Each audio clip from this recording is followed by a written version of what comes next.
Ready হয়ে গেছি, ready হয়ে একটু বেরোবো। তবে আমি বেশি সাজুগুজু পছন্দ করি না, সিম্পলই পছন্দ করি। তো বেরিয়ে পড়লাম আমরা আমাদের এই গ্রাম সাইডে একটা রাম মন্দির আছে, রাম মন্দিরটা দেখতে যাবো বলে। তবে আমাদের এই বাজারের এখান থেকে যেতে হবে, এটা আমাদের বাজার। তো এই বাজারের শেষ মাথার দিকে আমরা চলে এসেছি। তো এই আমাদের এই বাজারের সামনে এসে দেখি শেষ মাথার দিকে এখানে একটা হরিচাঁদ ঠাকুরের অনুষ্ঠান হবে, তার একটা গেট বানানো আছে। তো আমরা ওই হরিচাঁদ মন্দিরের সামনে দিয়েই যাব। চলো তোমাদের দেখাচ্ছি আমাদের এখানের গ্রাম সাইডটা। আমাদের ওই সাইডটা একটু শহর টাইপ, তো এটা হচ্ছে আমাদের গ্রাম টাইপ। তো গ্রাম টাইপের এখানে আমরা চলে এসেছি। তো এই গ্রাম টাইপটা আমার খুব ভালো লাগে, আগে খুব আসতাম বন্ধুদের সাথে ঘুরতে। তো প্রায় চলে এসেছি যে হরি মন্দির যে গেটটা বানাচ্ছিল তার অনুষ্ঠান হবে, গেট ফেট লাগানো হচ্ছে, প্যান্ডেল হচ্ছে, সাজানো হচ্ছে। তো সম্ভবত দুদিন পর এই অনুষ্ঠানটা শুরু হবে। এখন থেকে সব রেডি হচ্ছে, প্যান্ডেল করা তৈরি হয়ে গেছে, প্রায় গেট ফেটও বানানো তৈরি হয়ে গেছে। তবে তারই সামনে দিয়ে যেতে হবে আমাদের রাম মন্দিরে। তো আমরা রাম মন্দিরের দিকে যাচ্ছি। এই যে হরিচাঁদের এই পুজোর মেলার সব রেডি হয়ে গেছে। তবে আমরা এদিক দিয়ে যাচ্ছি রাম মন্দির। তবে এই রাম মন্দিরটা 3 বছর হয়ে গেল মন্দির করে, মানে ভালো করে ধুমধাম করে পুজো হয়। তবে 3 বছরের মধ্যে 1 বছরও আমি যাইনি। তবে যেতে যেতে দেখলাম রাস্তার মধ্যে দেখছি আরেকটা প্যান্ডেল, লাইটিং ফাইটিং করা, প্যান্ডেল করা। তবে জানলাম যে আমাদের এইদিকে যে রাম মন্দির এখানে যে বাসন্তী পুজো হয়, সেই বাসন্তী পূজার প্যান্ডেল। তো বাসন্তী পুজোটা ঘুরে এসে দেখাবো তোমাদের। এখন যাচ্ছি রাম মন্দিরে, এই যে আমাদের রাম মন্দিরের গেট। তো এর সামনেই প্রায় হয়তো রাম মন্দিরটা আছে, তবে আমি ঠিক জানি না, কারণ এই প্রথম আসলাম। আগে হয়তো পুজো হতো গাছের তলায়, এখন সেখানে খুব সুন্দর একটা মন্দির করেছে। এই যে দেখতে পাচ্ছ তোমরা এই মন্দিরটা, আমরা প্রায় চলে এসেছি। গাড়িটা একটু সাইড করে রেখে নিই। তবে গাড়িটা আজকে আমিই চালাচ্ছিলাম, আমার এই ছোট্ট ভাইটা একটু গাড়িতে বসে ভিডিও করে দিয়েছিল। তো দেখতেই পাচ্ছ আমাদের এই দামোদর নদী, নদীটা খুবই সুন্দর। আগে এই নদীতে আমার সব বন্ধু বান্ধবরা মিলে এই নদীতে প্রায় আসতাম, এসে খুব আড্ডা মারতাম। তবে যেদিক দিয়ে আসলাম সেখানে আমার দু একটা বন্ধুর বাড়িও আছে। তবে বন্ধুরা এখন নেই, সবাই সবার কাজে ব্যস্ত। তো এই বিকেল বেলায় ফুরফুরে হাওয়া, তার সাথে নদী, সত্যিই খুব ভালো লাগে। তবে সন্ধ্যা হয়ে যাবে বলে তোমাদের এই রাম মন্দিরটা ঘুরে দেখাতে পারবো না বলে নদীতে গেলাম না। তোমাদের একদিন নদীটা ঘুরে দেখাবো। তবে নদীটা সত্যি বিকেল বেলায় পাশ থেকে একটা হাওয়া বয়ে যাচ্ছে, দারুণ লাগছিল। তবে যাওয়া যাক মন্দিরের দিকে। তো এই মন্দিরে আমি প্রথমে আগে গাছতলায় পুজো হতো। তো 3 বছর হয়ে গেল মন্দিরটা করেছে। মন্দিরটা সত্যিই খুব সুন্দর করেছে। চলো দেখাবো তোমাদের এবার ভিতরেরটা। এই যে ভিতরে আসতেই অপূর্ব করেছে মন্দিরটা, ভেতরটা। সামনেই বজরংবলী। তবে 2য় বছরে আনা হয়েছিল বাবা রাম, মা সীতা, লক্ষণ আর বজরংবলিকা, সেটাও আছে। তবে কোথায় আছে জানি না, তবে আমি তোমাদেরকে দেখাবো। তো এই যে দেখতে পাচ্ছ, প্রথম বছর যখন উদ্বোধন হয়েছিল, পুরো ছাদ পিটিয়ে মন্দিরটা তৈরি করে, তো তখন এই ঠাকুরটাকে আনা হয়েছিল, এই বজরংবলীকে। ও বজরংবলীর মূর্তিটা সত্যি খুব অপূর্ব। তো যাওয়া যাক রাম, সীতা, লক্ষণকে দেখে। সেটা হচ্ছে দোতলায়। তো দোতলায় আমরা চলে যাবো সিঁড়ি বেয়ে। সিঁড়িতে উঠে দেখছি ভেতরে কালেকশনে মানে খুবই সুন্দর করেছে ডিজাইনগুলো। আমার সত্যিই খুব ভাল লাগছিল দেখতে, ডিজাইনটা জাস্ট অপূর্ব করেছে। তো দোতলায় ঠাকুর করেছে, একতলায় বাবা বজরংবলী রয়েছে, যেটা প্রথম বছর উদ্বোধন হয়েছিল সেটা। 2য় বছর মা সীতা, রাম, লক্ষণকে উদ্বোধন করা হয়েছিল। তো প্রথম বছর আমি কোনো বছরই আসিনি, এটা নিয়ে 3 বছর হবে, তো আমি 3 বছর দেখতে এসেছি। তো চলে এসেছি প্রায় দোতলায়। বাবা রাম, মা সীতা আর লক্ষণকে দেখাবো এবার তোমাদের। এই যে দেখতে পাচ্ছ সেই মূর্তিটা জাস্ট ওয়াও, দেখতে খুবই সুন্দর। দেখো আমাদের এই রাম, লক্ষণ, সীতা মা। জাস্ট মন্দিরটা দেখতে অপূর্ব, ঠাকুরের মূর্তিগুলো জাস্ট দেখতে একদম অপূর্ব, একদম মন জুড়িয়ে যাবে। দেখতে পাচ্ছ তোমরা, দেখো অপূর্ব ডিজাইন, অপূর্ব ইয়েস, মানে সাইডারি পরিয়ে রেখেছে হেভি। ভেতরটা খুব সুন্দর কিন্তু সাজানো, আর জামা প্যান্ট পরিয়ে রেখেছে, মালা টালা, দেখতে সত্যি অপূর্ব লাগছিল মূর্তিগুলোকে। ভেতরটাও সাজিয়েছে খুব সুন্দর, দেখো ডিজাইনটাও খুব সুন্দর করেছে, কালারগুলো কম্বিনেশনগুলো সব ভালো। সব দিক দিয়ে মন্দিরটা এসে সত্যি খুবই ভালো লেগেছে।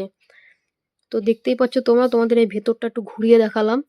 আর এই যে বাসনপত্র রয়েছে এখানে দেখাশোনা করে, পুজো টুজো দেওয়া হয় প্রতিদিনই রোজকারই।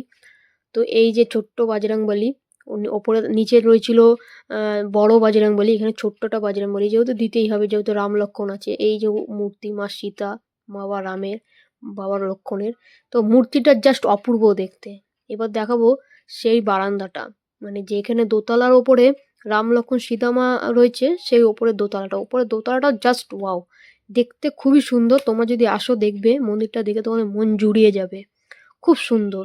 সোজাসুজি চলে আসলাম এখানটা, একটু মানে একটু বেলকুনির মতন করে রেখেছে আর কি, ভাল লাগছে দেখতে দোতলার ওপরে ঠাকুরটার থেকে বেরিয়ে এসে, খুবই সুন্দর লাগছিল। আর অবশেষে দেখছি অনেক লোকজন, আর সত্যি এই জায়গাটায় দাঁড়িয়েও খুব মজা লাগছিল আমার, কারণ আমি তো প্রথমবার এসেছি। তারপরে এই দামোদর পাশেই দেখতেই পাচ্ছ তোমার দামোদর নদী, তার সাথে ফুরফুরে হাওয়াটা গায়ে আসছে, ও দারুণ লাগছিল, খুব মজা হচ্ছিল আমার আমার তো খুব ভালো লেগেছে। এই যে দেখতেই পাচ্ছ দামোদর নদীটা, আমাদের এই বর্ধমানের ফেমাস যে নদী বলে দামোদর নদী বলে যে পরিচিত, একটা বয়ে তো থাকে, অনেক জায়গায় শুনেছেও হয়তো, সেই নদীটা দামোদর নদীটা। জল তো নেই সেরকম, শুকিয়ে গেছে। তো ওই দামোদর নদীও তোমাদের একদিনকে ঘুরে দেখাবো, দামোদর নদীটা খুবই সুন্দর। তবে জলটা অনেকটা দূরে আছে। তবে এই দোতলায় এসে এই মন্দিরের এখানে দেখছো অনেকজনই রয়েছে এখানে আমাদের মতনই। তো এই মন্দিরটাই সন্ধ্যা হয়ে গেছে, লাইট জ্বালিয়ে দিয়েছে, ও দেখতে তো আরোই ভাল লাগছে। গেটগুলোও ভাল লাগছে দেখতে, গেটের ডিজাইনটা যে মেলার মতনও বসেছে, স্টেজ করা রয়েছে এখানে। এই যে আমাদের চাঁদ মামা, হ্যাঁ সন্ধ্যা হয়ে গেছে, লাইট ফাইট জ্বালিয়ে দিয়েছে, আরো সুন্দর লাগছে দেখতে। এই চারিপাশটা তোমাদের ঘুরে দেখাচ্ছি। এই চারিপাশটায় যে প্যান্ডেল করা আছে, এখানে হয়তো কমিটি মেম্বারদের কোনো কাজ আছে। যাই হোক, মন্দিরটা তো লাইট জ্বালিয়ে দিয়েছে, আরও ভাল লাগছে। ফোনে হয়তো অতটা দেখতে সুন্দর লাগবে না, অরিজিনালে চোখ জুড়িয়ে যাবে। আর এখানে তো সত্যিই আমার খুব ভালো লাগছে, যে ফুরফুরে হাওয়া, এই হাওয়াটাই গ্রাম সাইডে আসলে বেশি পাওয়া যায়, আমাদের এদিকে সেরকম হাওয়া এরকম পাওয়া যায় না। ওহ দারুণ লাগছে, সন্ধে সন্ধে হয়ে গেছে, আমার ভাইটা খেলছে, ও খুব মজা পেয়েছে এখানে এসে, এত সুন্দর হাওয়া। এই যে আমার ভাইটা, ছোট্ট ভাই, আমার ভাইয়ের সাথে আমি এই মন্দিরে এসেছিলাম। তো এই ভাইটাই আমাকে কিছু ভিডিও আসার সময় করে দিয়েছিল, কারণ আমি গাড়ি চালাচ্ছিলাম, সেরকম ভিডিও করতে পারি নাই। আমার এখানে খুব ভাল লাগছে, ওহ কি সুন্দর হাওয়া, দারুণ লাগছে দারুণ, এত সুন্দর হাওয়া বইছে, মানে মন জুড়িয়ে যাচ্ছে, যেতেই ইচ্ছা করছে না এখান থেকে। লাইট জ্বালিয়ে দিয়েছে, হালকা হালকা সন্ধ্যা হয়েছে, দেখতেও খুব ভাল লাগছে। তো চলো এবার নিচের দিকে যাওয়া যাক, বাড়ি যাব। তো নিচের দিকে প্রায় চলে এসেছি। এই যে আমাদের বাজরংবলী নিচে একতলাতে রয়েছে, তোমাদের দেখিয়ে দিলাম আর একবার। তো তোমরা যারা যারা এখনো পর্যন্ত আসোনি, তো এই মন্দিরে আসো, তোমাদের সত্যিই খুব ভালো লাগবে, মন্দিরটা সত্যিই খুব সুন্দর করেছে। তবে আমাদের এখানে আরেকটা মন্দিরও আছে, তো ওই মন্দিরটাও তোমাদেরকে একদিন যেয়ে দেখাবো। তো আমাদের এখানে বাজরংবলী মন্দির দুটো, তো এই মন্দিরটা, ওই মন্দিরটা থেকে এই মন্দিরটা সত্যিই খুব ভালো। তবে মন্দির খারাপ এটা বলতে নেই, তবু আমি বলছি, ওটা একটু ছোট এরিয়া নিয়ে, এটা অনেকটা বড় এরিয়া নিয়ে, দেখতেও খুব ভালো লাগছে। এখানে সত্যিই একটা ফটোতে যে পুজোটা হয় ওরা করে, রাম সীতার পুজো হয়েছে, দেখতেই পাচ্ছ এই যে রয়েছে, সেই চাল টাল দিয়ে কালারিং, চাল টাল দিয়ে সব কি সব করেছে। তো এই যে মন্দিরটা তোমাদের একটু ঘুরে দেখালাম, একতলাটা, দোতলাটা তখন ঘুরে দেখেছিলাম, একতলাটা তোমাদের এখন ঘুরে দেখাচ্ছি। তো এখানে আমার খুব ভালো লাগে, এই যে একের পর এক ভক্ত আসছে, টিপ পড়াচ্ছে, হ্যাঁ প্রসাদ দিচ্ছে, লাড্ডু, আঙুর ফল, শাকালু, যার পাতে যেমন পড়েছে। তো বাইরে থেকে দেখাচ্ছি তোমাদের, তেমন তখন লাইট জ্বলেনি, তো এখন লাইট জ্বলাতে অবস্থাতে তোমাদের একবার দেখাচ্ছি। তো লাইট জ্বালা অবস্থায় একবার দেখো, দেখতে আরো ভালো লাগছে, গেটটাও সুন্দর লাগছে, গেটের কালারগুলো খুব সুন্দর করেছে, গেটটা খুবই সুন্দর করেছে, গাছে লাইট দিয়েছে, আরো ভালো লাগছে। তো যখন আমরা এসছিলাম তখন একটু বেলা ছিল বলে লাইটগুলো জ্বালাইনি, তখন লাইটগুলো তখন দেখাতে পারিনি। তো লাইট জ্বালানোর অবস্থাতে কেমন লাগছে মন্দিরটা তোমরা আরো ভালো করে দেখো, ভালো বুঝতে পারবে।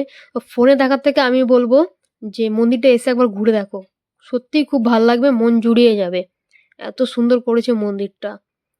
তো আমি তো এই প্রথমবার আসলাম, আমাদের এখানেই মন্দির, আমি কোনোদিন আসিনি, এই প্রথম আসলাম। তো যাই হোক, মন্দিরটা দেখতেও বেশ খুব সুন্দর লাগছে, লাইট ফাইট জ্বালিয়ে দিয়েছে, প্রায় সন্ধ্যা সন্ধ্যা হয়ে গেছে, এবার বাড়ি ফিরতে হবে। তো বাড়ির দিকে যাওয়া যাক। এই যে দেখতেই পাচ্ছ রাস্তায় একটা করে লাইট দিয়ে রেখেছে, গেটও করেছে, যাওয়ার সময় তোমাদের দেখালাম। এটা হচ্ছে বাসন্তী পুজোর লাইটিং, তোমাদের বললাম না যে রাম মন্দির যাওয়ার সময় একটা বাসন্তী পুজোর দেখতে পেলাম, মানে গেট ফেট দেখলাম, একটা প্যান্ডেল দেখলাম। তো তোমাদের তখন বলেছিলাম যে আগে রাম মন্দির দিয়ে ঘুরেছি, তারপর তোমাদের এটা ঘুরে দেখাবো। তো চলো এবার এটাকে ঘুরে দেখানো যাক। এখানেও লাইটিং এর গেটগুলো খুবই সুন্দর করেছে, যাওয়ার সময় একটা লাইটও জ্বলেনি, তখন দিন দিন ছিল একটু, সন্ধ্যা সেরকম হয়নি, অন্ধকারটা হয়নি, তখন লাইটগুলো জ্বালায়নি। এখানেও লাইটগুলো জ্বালিয়েছে, বেশ সুন্দর লাগছে দেখতে। তো এখানেও আমি কোনো বছর আসিনি। শুনেই গেছি আমাদের এখানে এই গ্রামের সাইড করে একটু বেশিক্ষণ না, আমাদের এখান থেকে বাড়ি থেকে ১০-১৫ মিনিটের রাস্তা ১০-১৫ মিনিটের রাস্তা। এখানে বাসন্তী পুজো হয়, হ্যাঁ, রাম মন্দির হয়। তো শুনেই গেছি, তবে কোনোদিন আসিনি। তো এবছর ১ম আসলাম। তোমরা কে, কে এসছো একটু কমেন্ট বক্সে জানিয়ে দিও। হ্যাঁ, এই যে মেলাও বসেছে দেখতে পাচ্ছ, বাসন্তী পুজো উপলক্ষে মেলাও বসেছে। তবে রামনবমীর দিন এটা আমি আসিনি, রামনবমীর পরের দিন এসছি আমি। তো রাম মন্দিরে নবমীর দিন খুবই ভিড় হয়েছিল বলে আমি আসতে পারিনি। তো এই যে দেখতেই পারছো বাসন্তী পুজোর প্যান্ডেলে আমরা চলে এসেছি। এই যে বাসন্তী পুজোর প্যান্ডেল দেখতেই পাচ্ছ, খুব সুন্দর করে সাজিয়েছে প্যান্ডেলটা। এখানেও একটা ছোট্টখাট্টো করে মেলার মতন বসেছে, দোকানপাটি বসেছে। হুম, তো যাওয়া যাক এবার ভেতরের দিকে, মাকে একবার দর্শন করি। এই লোকটা কি রে? আমি তো ভয়েই পেয়ে গেছি, লাঠি পাটি নিয়ে বেরোচ্ছে, ভাবছে মারবো না তো আমাকে। তো এখানেও দেখছি খুবই ভালো করে সাজিয়েছে, খুবই সুন্দর লাগছে। মা দুর্গার এই মূর্তি, এই কার্তিক, গণেশ, লক্ষ্মী, সরস্বতী, মানে এই মূর্তিটা দেখে আমার মনে হচ্ছে যেন সে দুর্গাপুজোই হচ্ছে। মনে হচ্ছে যেন সে দুর্গাপুজোর মাস, যেটা আমাদের দুর্গাপুজোর মাস হয়, আশ্বিন মাস, কার্তিক মাসে হয় যে পুজোটা, ওটাই মনে হচ্ছিল। ফিলটা ওইটাই আসছিল। মায়ের মূর্তিটা সত্যিই খুব সুন্দর করেছে, আর পুরো দুর্গাপুজোর মতনই হয় এটা। দুর্গাপুজোর মতন হয় কিনা, দুর্গাপুজোই এটা। তো দেখতে খুবই সুন্দর লাগছিল। তো এবার বাড়ির দিকে যাওয়া যাক, কারণ অনেকটাই রাত হয়ে গেছে। তো ছোট ভাইকে নিয়ে এসেছি, মায়ের বাড়িতে চিন্তা করবে। তো এখান থেকে বেরিয়ে গেলাম বাড়ির দিকে। তো আজকের ভিডিওটা এখানেই শেষ করছি। তোমরা কমেন্ট বক্সে জয় মা বাসন্তী বা জয় রাম শ্রীরাম, জয় বজরংবলী কিছু একটা লিখে দিয়ে যেও।